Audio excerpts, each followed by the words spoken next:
একটি সাধারণ ভ্রমণ মুহূর্তেই পরিণত হলো শোকের ঘটনায়। বন্ধুদের সঙ্গে ঘুরতে গিয়ে আর বাড়ি ফেরা হলো না 15 বছরের কিশোর শুভম দাসের।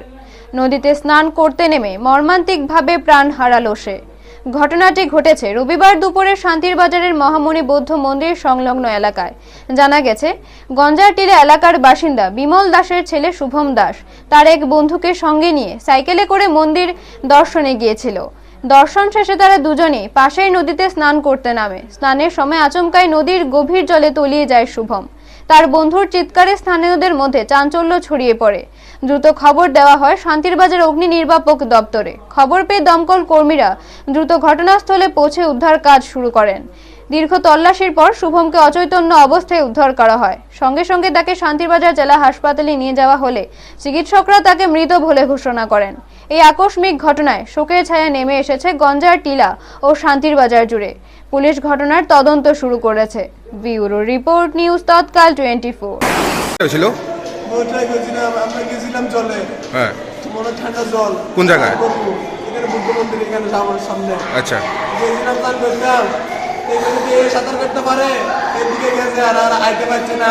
আমি নিজে সাঁতার কাটতে পারি না, আমি পারছি না সাঁতার আনতাম। বলছি একজন আইসে না পাতা। তো তোমরা কয়জন ছিলে? আমরা দুজন আছিলাম। আমরা এখানে 2:42-এ একটা কল আছে। এটা হচ্ছে আপনার মহামণি রোড কি বুদ্ধ মন্দিরের কাছাকাছি থেকে। তো ওইখানে একটা বাচ্চা 14 বছর বয়স, 14 থেকে 15 বছর। তো হ্যাঁ, নাকি নদীর জলটার মধ্যে পড়ছিল। পরিরা তো আর উঠতে পারছে না, তো তারা তো শিওর এখানেই পড়ছে। তারপর আমরা তো 2:42-এ যাওয়ার পর সঙ্গে সঙ্গে আমরা কল গেলাম, গিয়ে অনেকক্ষণ খোঁজাখুঁজির পর একদম জলের নিচে ওরে পাইলাম। অনেকক্ষণ খোঁজাখুঁজির পর সঙ্গে সঙ্গে খুঁজে নিয়ে আমরা হসপিটালে পৌঁছাই গেলাম। তো হ্যাঁ, নাম হচ্ছে আপনার শুভম দাস, বয়স 15। বাচ্চা আছে?